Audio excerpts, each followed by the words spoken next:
Okay, I guess we're ready. Just making a few adjustments here. Put some things.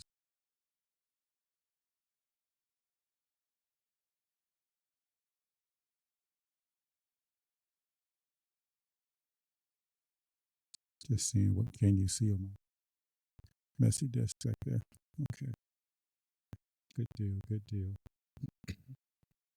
All right. 1, 2, 3, 4.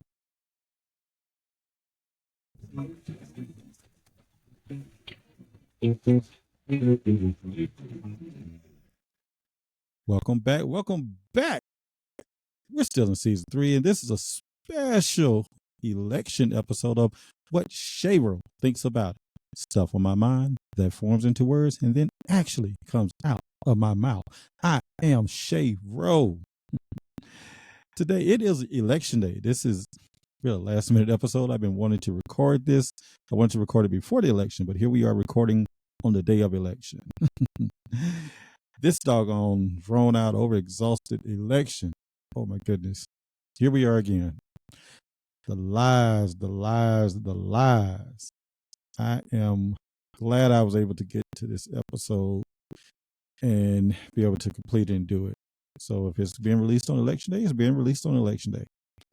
But I get my chance to give my take on this entire fiasco. And I've been wanting to speak on this mess.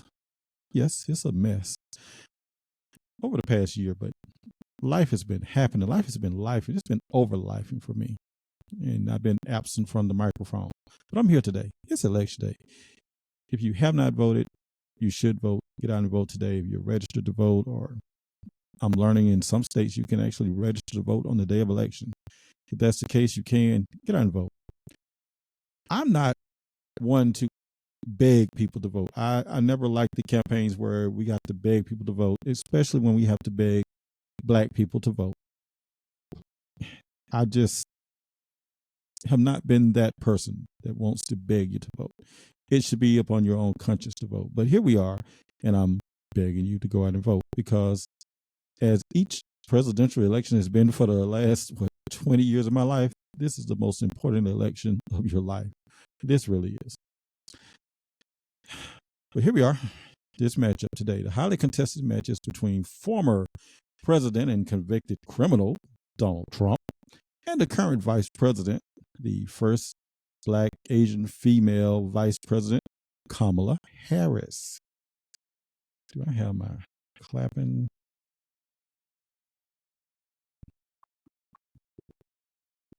Can I do the clap? Oh, well. I was supposed to have clapping music there, but I don't think I know how to do. There we go.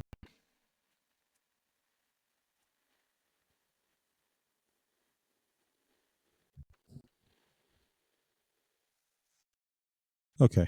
Well, I got it to clap it. It sounded in my ear. So if you didn't hear clapping there, oh well. Oh well, oh well, oh well. It's no secret that I am not a fan of Donald Trump. If you've heard me in previous episodes, I've even invited him to come here and present all his evidence. That invitation is still open. It's open to any and all presidential candidates, even though after today, it really only matters to one, whoever wins at the end of the night.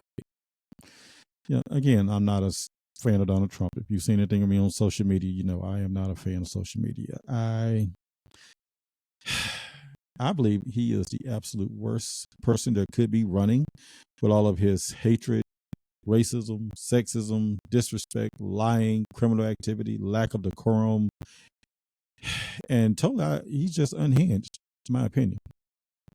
And I have long believed that this man is unhinged, especially when trying to handle the national crisis this country faced while he was president. Some of you knew it as the corona pandemic. Some people refuse to say the word. However, whatever. That was just a total fiasco of a mess of what he was trying to not run. Apparently, several voting citizens have forgotten what it was like with Trump as president. I remember all of the incoherent speech rants still going on. I remember him saying that he didn't like John McCain because he was captured in war, and that he likes those who were not captured. I remember when they went to the cemetery of the soldiers that passed. He didn't want to go there because he didn't like being around the dead soldiers. He claims he didn't say that, but you've said too much other stuff out there, like the things you said about John McCain. I remember him in the pandemic, him not doing what he should have done. I remember his claims about the Central Park Five. He called for the death penalty. One of them actually approached him after the debate between him and Harris and asked if he still believed that. Now they have filed suit against him for defamation. I remember all of the nasty things he said about people that weren't loyal to him. I remember, what was the thing about Bleach? I'm not going to really hold the Bleach thing against him like a lot of people, because Bleach does kill a lot of things, viruses. I'm not sure we should have been drinking the bleach, but my thought was, I thought they should have probably sprayed the air with bleach or Lysol like they do with the mosquito trucks. That was my opinion. I'm not a scientist. I have no idea what I'm talking about, but I do remember all of that. I remember, let me give a fair chance here. I remember things about Kamala Harris. She was running for president against Joe Biden at first. Then she dropped out of the race. They teamed up. He chose her as his running mate, vice president. She ran with him. They won. She became the first female vice president of the United States, first Black, Asian woman or person to hold that title. I do remember some things about the border. She was supposed to be over the border. But here's the thing you need to remember. Remember when Obama was president? We did not have this big of a border issue. But then Trump became president, and then we had issues at the border. Remember the people in the cages?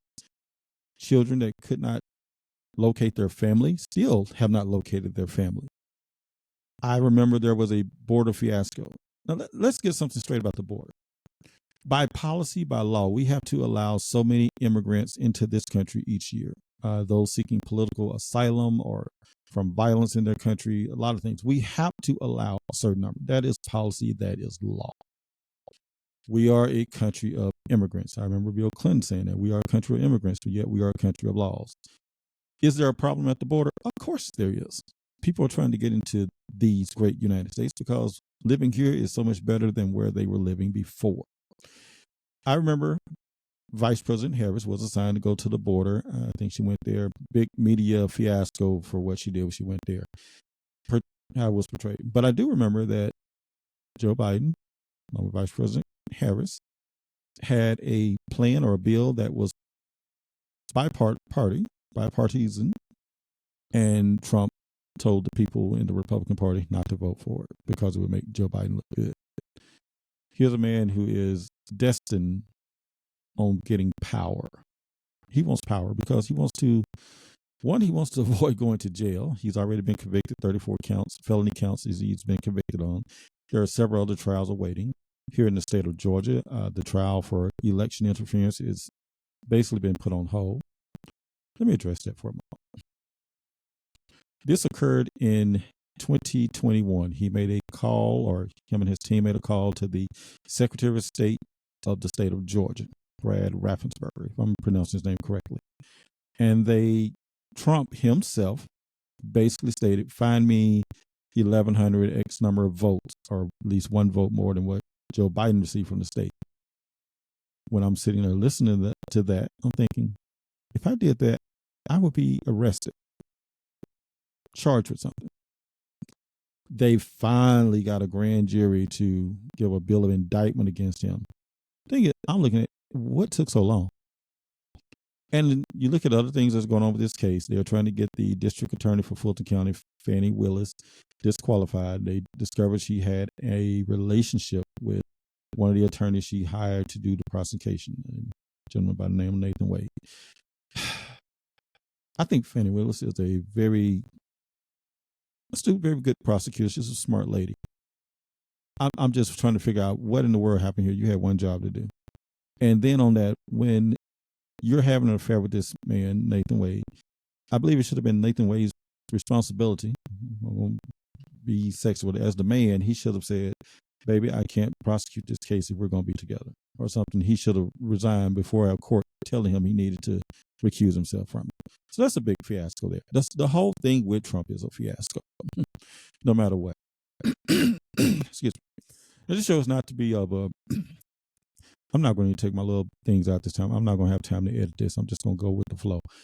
This is not about endorsement of any candidate or my unendorsement of any candidate. It's just stating my opinion here. This is the What Chetro Thinks About It show, and this is what Chetro thinks about it. I think Trump is a very despicable person. I think he's, in my opinion, I think he is a traitor, because when he was standing beside Putin, he was believing what Putin was saying, the president of Russia. If I'm mispronouncing his name, I apologize. Instead of what United States intelligence was saying. He was all chummy with what's his name? North Korea, Kim Jong-un. I know I'm not pronouncing the name correctly. I do apologize if I am. I had to look it up. But he's chummy with him. He loves being with them. He admires them. Now he wants to take control of the United States again. I remember the first Trump presidency. Not a good thing. If we have a second presidency, he's going to try to have unlimited power. And this proposal, Project 2025, which he claims he doesn't know anything about, but his friends are the ones that came up with this. There's this phrase where in the Republican Party, they want to take their country back, which, if you really know, it's not their country. It's stolen land, stolen country from the people who were here previously. I don't like calling them Indian because they have names for their own tribes. Like where I'm from, Philadelphia, Mississippi, it's the Choctaw tribe and other tribes. So Indian is they were misnamed by Christopher Columbus, who basically was lost. I'm going to get controversial about that. But the truth of the matter is he was lost. He thought he was in India and he called them Indians. Okay, getting off the subjects. Throwing a little history out there, a little political science stuff.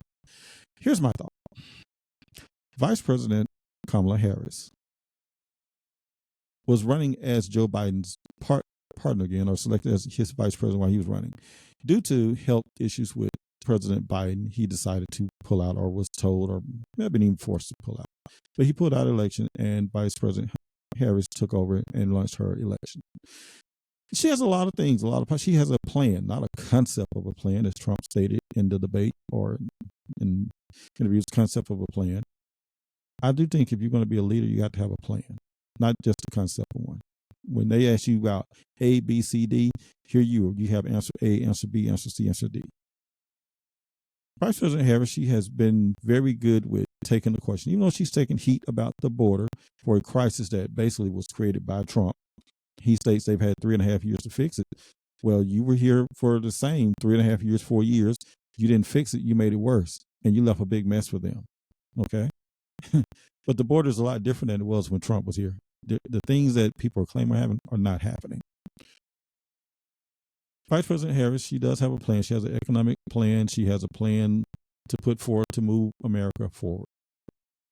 It's a good thing. She is fighting for women's rights because, in my opinion, regardless of what my religion is or what I believe, I don't think we should be telling someone what they should be able to do with their body, whether I agree with it or disagree with it. I believe a woman has the right to choose. She has a right.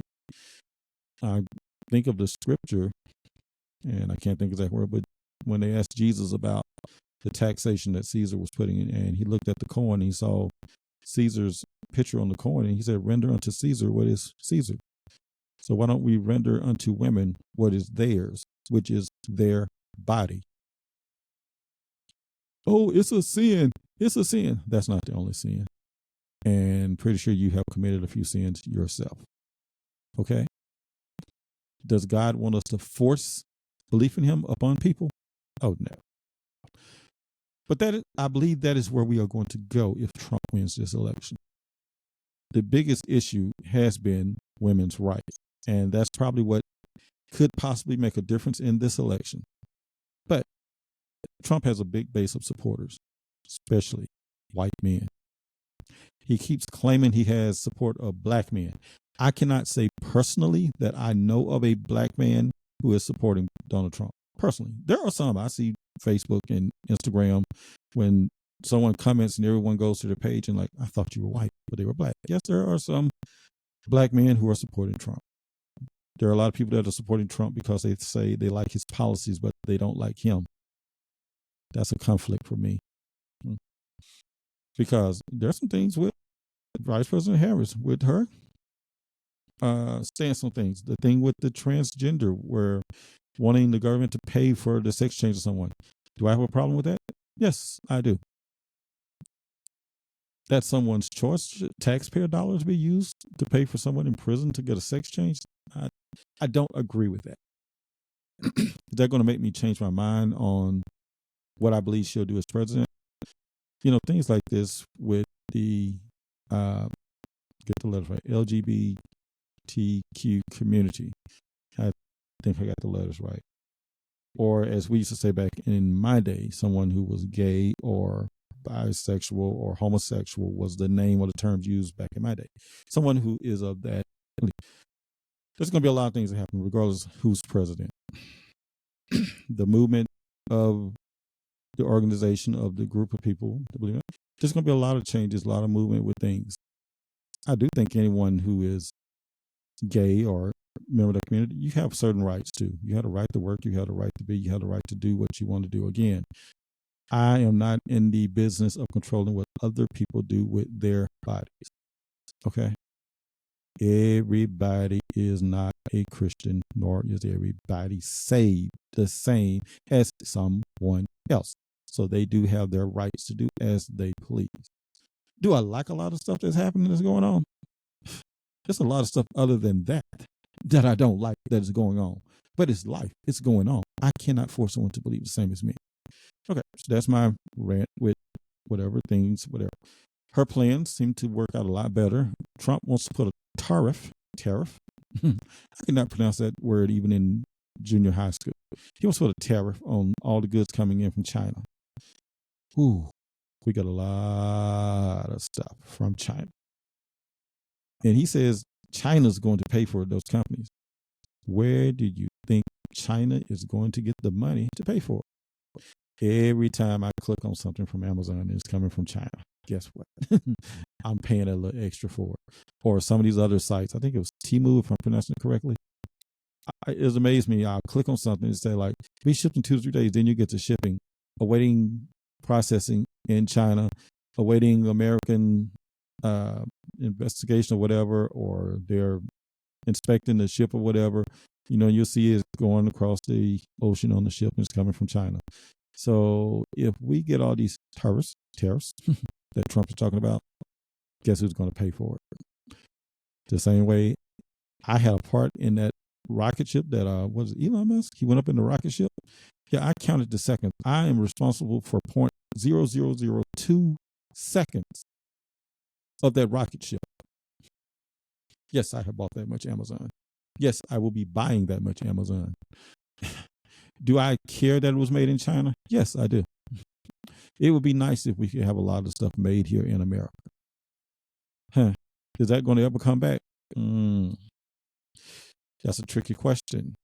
Because if you do, the prices of it is going to go higher. Why is it that something that's made here, shipped here, bought here, will cost more than something that is bought, made and shipped from somewhere else?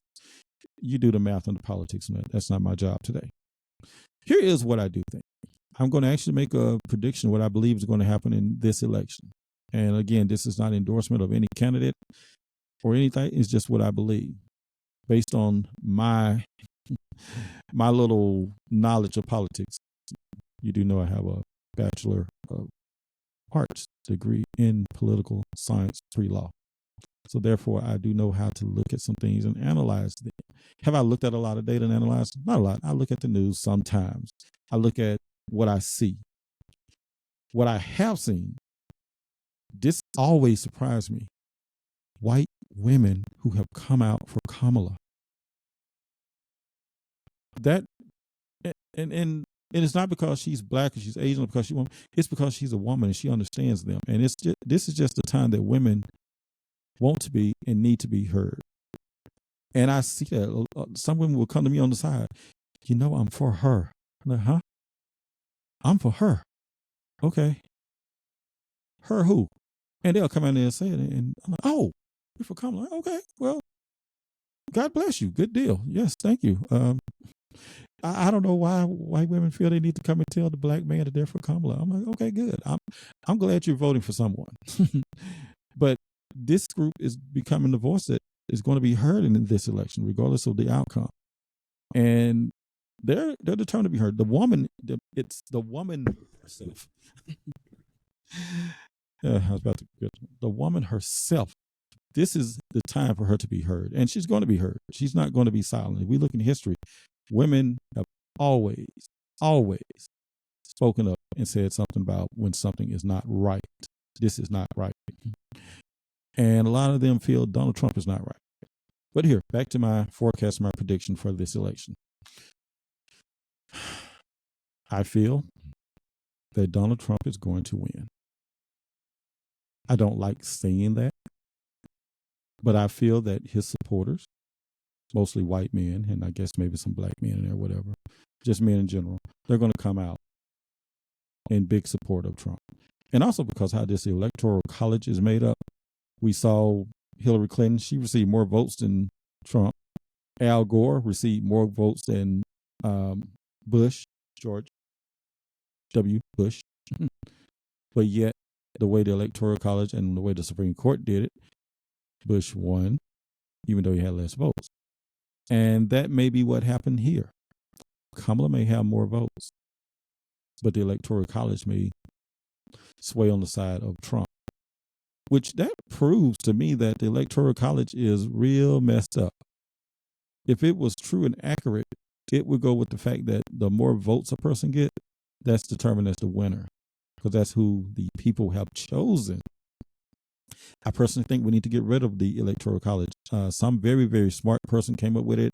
I don't know exactly who or how, whatever, came up with it as a way to make sure certain parties win. It should just be a vote for vote, just like you vote for anything else. One vote, one person, one vote. And the person that gets the majority of the votes, that's who wins. Pure and simple. But yes, I do think Trump is going to come out. That's not what I wish, not what I want. When Stacey Abrams ran for governor against Brian Kemp here in Georgia, I wanted her to win. But my political analysis of things and the way things went, I pretty much knew Brian Kemp was going to win. And that's what happened. When I look at this race, and I saw some polls, I'm just been trying not to really look at polls because polls mean nothing. Remember, Hillary Clinton was ahead in the polls. Al Gore, I believe, was. I think they always say it's neck and neck. I never believe that. I believe they coming up with something when they do that. But apparently Al Gore was neck and neck away with Bush or whatever.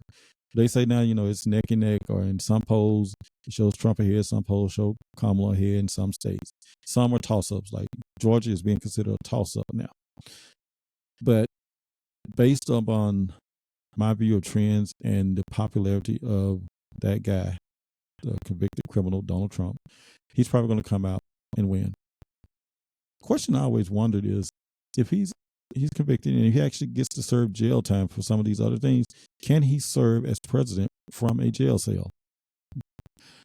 I remember in some political science classes, we would always ask these crazy questions, and the answer would always be, the American people will always see through and not allow that to happen.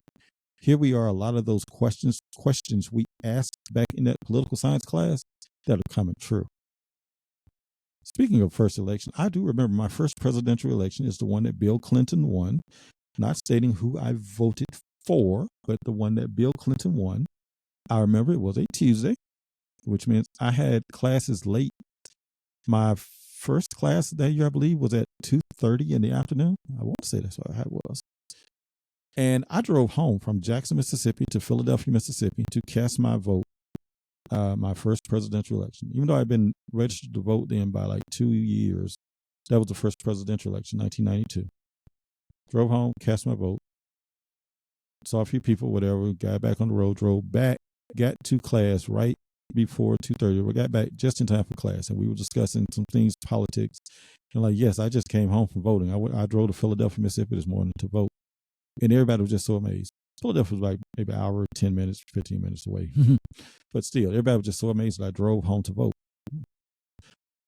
I'm going to vote no matter what kind of laws they try to put in or whatever. I'm going to vote. That's not an if and a no about it. I'm going to vote. So it is what it is. I voted early. As the state of Georgia does allow early voting. They did change a lot of the rules. They tried to make it harder, voter suppression, what they did. But I did. I got out and voted early. Me and my family, we voted early. As several people in the state of Georgia, as well as other states, have voted, they're saying record turnout, which they're trying to say that might mean the Democrats are winning. Not necessarily, because the Republicans have been telling their people to get out there and vote early too, because you never know what may happen on today, election day. What could happen might will happen. Flat tire, car won't crank, anything. So get out. They told a lot of people get out there and vote early. I believe we passed the 3.5 million mark in Georgia. I know it was over 3 million last time I saw something that voted early. Whew, a lot of people. That means a lot of the polling places won't be as busy today. So get out there and vote. If you are registered to vote or can register to vote, get out there and vote. Again, my first time begging people to vote, but we need to get out there and vote. Not just because if you're black, white, Asian, Hispanic, Latino, I think that's the same thing. I may have said something. I'm just trying to name different nationalities. Just trying to name different groups of people. Everybody needs to get out there and vote. Everybody's voice. This is the best way you can be a part of the political process. And as Dr. Calvin Miller used to tell us at Jackson State, if I can get his voice, everything is political.